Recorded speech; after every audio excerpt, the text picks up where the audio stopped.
શિક્ષકોની ભરતી મુદ્દે શિક્ષણ મંત્રી કુબેર ડિંડોરનું નિવેદન। ઉમેદવારોને સાંભળવાની પ્રક્રિયા ચાલુ છે। કોઈને અન્યાય ન થાય તેવા પ્રયત્નો છે। ઉમેદવારોની જે જગ્યા ખાલી રહેશે તેમનો અભ્યાસ કરી ફરી ટેટ ટાટની પરીક્ષા પણ લઈશું। ભરતી પ્રક્રિયા મુદ્દે શિક્ષણ મંત્રી કુબેર ડિંડોરનું નિવેદન। 2010 પછી રાજ્યમાં ભરતી પ્રક્રિયા પારદર્શક થઈ છે। 2010 પછી પૂરા ગુજરાતમાં જે ભરતી પ્રક્રિયાઓ આપણે જે પારદર્શક થઈ છે એ 1 થી 5ની હોય, 6 થી 8ની, 9, 10 અને 11, 12 એમાં 6 થી 8માં જે થોડી આપણી કોર્ટ મેટર બની એટલે થોડી પેન્ડિંગ થઈ છે અને એને પણ તમામ જે આપણા જે ઉમેદવારો છે એમને સાંભળવાની પ્રક્રિયા લગભગ પૂર્ણ થવાના આરે છે। રાજકોટ જેતપુર 6 લેન હાઈવેની ધીમી કામગીરીને લઈ મુખ્યમંત્રી અધિકારીઓનો ઉધડો લીધો। મુખ્યમંત્રી ભૂપેન્દ્ર પટેલે જુદા જુદા વિભાગના અધિકારીઓ સાથે સંકલન બેઠક કરી। વીડિયો કોન્ફરન્સના માધ્યમથી મુખ્યમંત્રી ભૂપેન્દ્ર પટેલ દ્વારા પ્રોજેક્ટ રિવ્યુની કામગીરી કરાઈ। તમામ વિભાગોને સાથે રહી સંકલન કરી 1 વર્ષમાં કામ પૂર્ણ કરવાની સૂચના અપાઈ। કોન્ટ્રાક્ટરને વધુ 1 વખત પેનલ્ટી ફટકારવામાં આવી। 5 લાખ રૂપિયાની પેનલ્ટી ફટકારાઈ। 3 મહિનામાં 15 બ્રિજ ખોલવા એજન્સીને અલ્ટિમેટમ। અત્યાર સુધીમાં 30 લાખ રૂપિયાની પેનલ્ટી એજન્સીને ફટકારાઈ। 2 વર્ષમાં 67 કિલોમીટરનું કામ કરવાનું હતું, જે એજન્સીએ 2 વર્ષે માત્ર 22 કિલોમીટર કર્યું। રાજકોટ જેતપુર નેશનલ હાઈવે પર રોજ ટ્રાફિક જામની સમસ્યાથી વાહન ચાલકો ત્રસ્ત બન્યા છે। નેશનલ હાઈવે ઓથોરિટીના પ્રોજેક્ટ ડિરેક્ટરનું નિવેદન। આગામી સપ્ટેમ્બર 2026 સુધીમાં કામગીરી પૂર્ણ કરી લેવામાં આવશે। सीएम साहब ने डायरेक्शन दिया है सभी को मिलके जो भी हिंड्रेंस आ रही है प्रोजेक्ट को कंप्लीट करने में, उनको टाइमली रिजॉल्व करना है और प्रोजेक्ट को with in a year complete करना है।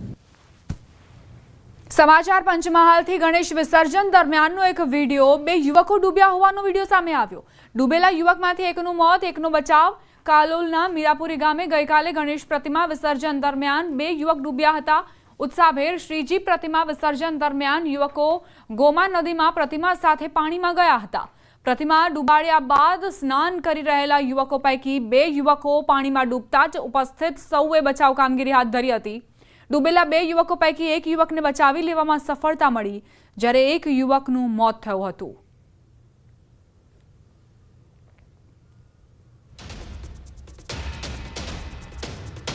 તો ગણેશ વિસર્જન સમયે કઈ રીતે 2 યુવકો ડૂબ્યા તેનો વિડીયો પણ સામે આવ્યો છે। જોકે ત્યાં હાજર લોકોએ 1 યુવકને તાત્કાલિક બચાવી લીધો, પરંતુ બીજો યુવક જે મોતને ભેટ્યો છે।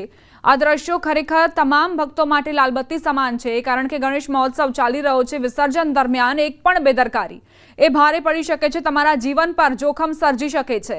ગણેશ વિસર્જન દરમિયાન આ 2 યુવકો કઈ રીતે ડૂબ્યા તેના દ્રશ્યો પણ સામે આવ્યા। જોકે 1 યુવકને તો બચાવી લેવાયો, પરંતુ અન્ય 1 યુવક જે મોતને ભેટ્યો છે, ડૂબવાના કારણે તેનું મોત થયું છે।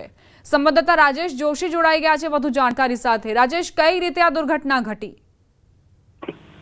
દીપા, કાલોલના મીરાપુરા ગામે ગઈકાલે મોડી સાંજે ગણેશ વિસર્જન માટે ગયા હતા। સ્થાનિકો યુવકો ઉત્સાહ ઉમંગ સાથે વાતે શ્રીજીની પ્રતિમાને વિદાય આપવામાં આવી હતી। દરમિયાન જે ઉત્સાહ ઉન્માન સાથે સાથે કેટલાક જે યુવકો હતા જેઓને તરતા નહોતું આવડતું, તેઓ પણ પાણીમાં સ્નાન માટે ગયા હતા। પ્રતિમાનું વિસર્જન કર્યા બાદ સ્નાન કરવા ગયા દરમિયાન 2 યુવકો ડૂબ્યા હતા, જેના પર જે સ્થાનિક અન્ય તરવૈયાઓ સાથે હતા તેઓની નજર પડી હતી। તેઓએ બચાવી લેવાનો પ્રયાસ કર્યો હતો, પરંતુ ઊંડા પાણીમાં 1 યુવક ગરકાવ થઈ ગયો હતો, તેને બચાવી શકાયો નહોતો અને જે શ્રીજી પ્રતિમાને જે વિદાયનો જે અવસર હતો તે ત્યાં શોકની કાલીમાં છવાઈ હતી। આ પ્રકારે હાલ પણ જે ગણેશ વિસર્જન ચાલી રહ્યું છે, જેમાં ઘણી પણ બધી જગ્યાઓ પર જોવા મળી રહ્યું છે કે યુવાનો ઉત્સાહ ઉન્માનમાં તરતા ના આવડતું હોય તો પણ જાય છે, જેથી સાવચેતી રાખવી પણ અત્યારે ખૂબ જ જરૂરી જવાઈ રહી છે। જી, આભાર રાજેશ જાણકારી આપવા માટે।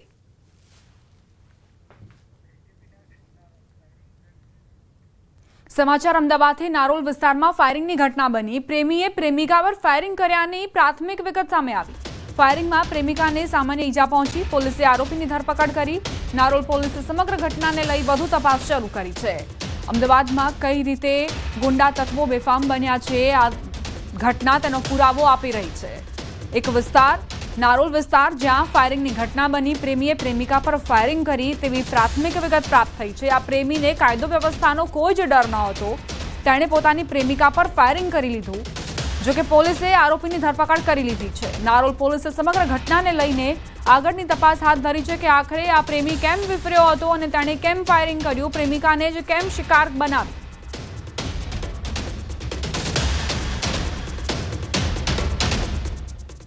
અમદાવાદના મેઘાણીનગરમાં ખુલ્લેઆમ હત્યાના આરોપીને પોલીસે પાઠ ભણાવ્યો.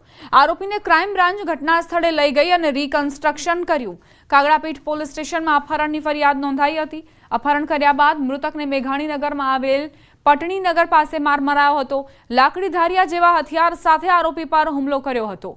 ક્રાઇમ બ્રાન્ચ દ્વારા સફલ 3 માર્કેટ કે જ્યાંથી મૃતકનું અપહરણ થયું હતું ત્યાં આરોપીને લઈ જવાયા હતા અને ત્યાંથી આરોપીને પટણીનગર ખાતે લાવીને રિકન્સ્ટ્રક્શન કર્યું હતું.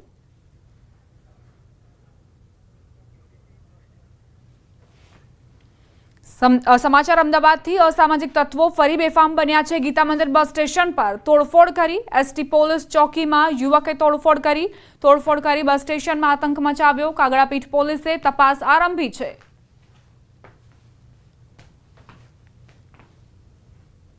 કોઈ અજાણ્યા ઈસમે બહાર ગાડાગાડી કરી અને આ ચોકીના ડોર ઉપર લાતો મારેલી હતી, જેના કારણે છે એ એક કાચ છે તૂટેલો હતો. આ બાબતે છે એ તાત્કાલિક સરકાર તરફે છે એ નુકસાનીની, ગાડાગાડીની અને પબ્લિક પ્રોપર્ટી ડેમેજ એક્ટની કલમ 3 મુજબ ધોરણસરનો ગુનો દાખલ કરેલો છે.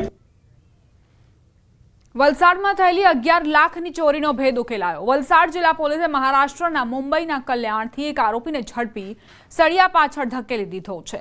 જોકે પોલીસના હાથે જે ચોર લાગ્યો છે તે કોઈ સામાન્ય નહીં, પરંતુ તેણે એકલા હાથે અત્યાર સુધી ગુજરાતની સાથે આંધ્રપ્રદેશ, તેલંગાણા રાજ્યની પોલીસને પણ દોડતી કરી હતી.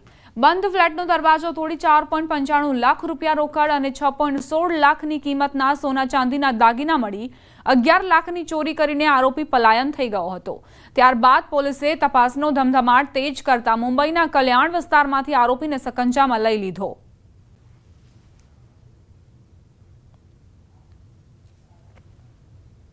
જે દરમિયાન અલગ અલગ ટીમોએ મહારાષ્ટ્ર ખાતે તપાસમાં ગયેલી હતી અને એમાં આ જે વ્યક્તિ છે એનું નામ સચિન સન ઓફ સુરેશ ગોપાલ મોરે, ઉંમર 47નો છે એવું જાણવા મળેલું હતું. આ વ્યક્તિ અલગ અલગ જગ્યાએ જતો હતો અને હ્યુમન રિસોર્સથી એની ખબર કાઢતા તે અલગ અલગ જગ્યાએ મુસાફરી કરતા હોવાનું જાણવા મળેલું હતું.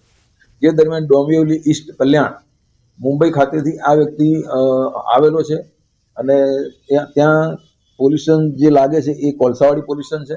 કોલસાવાડી પોલીસ સ્ટેશનની હદમાં આ વ્યક્તિ આવેલો હતો, ત્યાંથી પોલીસે તેની ધરપકડ કરેલી હતી. કામરેજની ગ્રામસભામાં હંગામો થયો. સભાની કોઈને જાણ ન કરી હોવાનો સ્થાનિકોનો આક્ષેપ. લોકોએ ખાડીપુરની રજૂઆત કરી.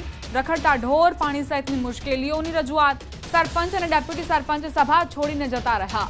સ્થાનિકો દ્વારા ફરી ગ્રામસભા કરવા અને દરેક વિભાગના અધિકારીઓની હાજરી માંગ કરવામાં આવી છે.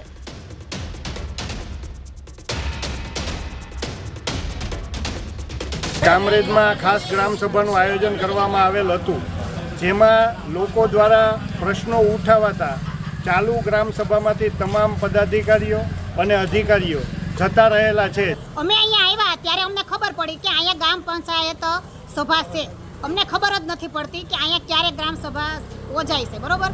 બાકી અમને કોઈ જાણ કરતું નથી ને અમે અહીંયા આવ્યા તો અહીંયા જે સરપંચ સાહેબને જે હતા તો અમે અમારી રજૂઆત કરી કે આ પ્રશ્ન અમારો, તો એ લોકો અમારી માથે જોરથી ચીડાવવા માંડ્યા છે અને એ લોકો અહીંથી નાહી ગયા છે. આણંદથી સમાચાર. આંકલાવમાં બાળકીનો મૃતદેહ મળ્યો. અભ્યાત બાળકીનો મૃતદેહ હોવાની આશંકા. સિંધ રોડ પાસેના નિઝામપુરાથી એક મૃતદેહ મળી આવ્યો. આંકલાવમાં બાળકીનું અપહરણ અને હત્યાની ક્રૂર ઘટના બની હતી. દીકરીના કાકાના મિત્રએ જ અપહરણ કર્યું. હત્યાનો ભોગ બનનાર સગીર દીકરીના મૃતદેહના વિડીયો અને ફોટો આંકલાવમાં વાયરલ થયા. પ્રાપ્ત માહિતી અનુસાર આ મૃતદેહ નવાખલની 3 દિવસ પહેલા ગુમ થયેલી બાળકીનો હોવાની શક્યતાઓ છે. ન્યૂઝ 18 ગુજરાતી આ વિડીયોની પુષ્ટિ નથી કરતું.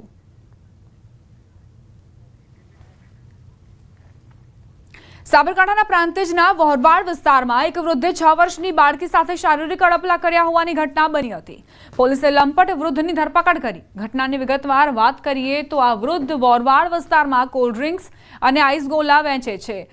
તેણે 6 વર્ષની બાળકીની એકલતાનો લાભ લઈ તેને વારંવાર બહાના બતાવી પોતાના પાસે બોલાવી શારીરિક અડપલાઓ કર્યા.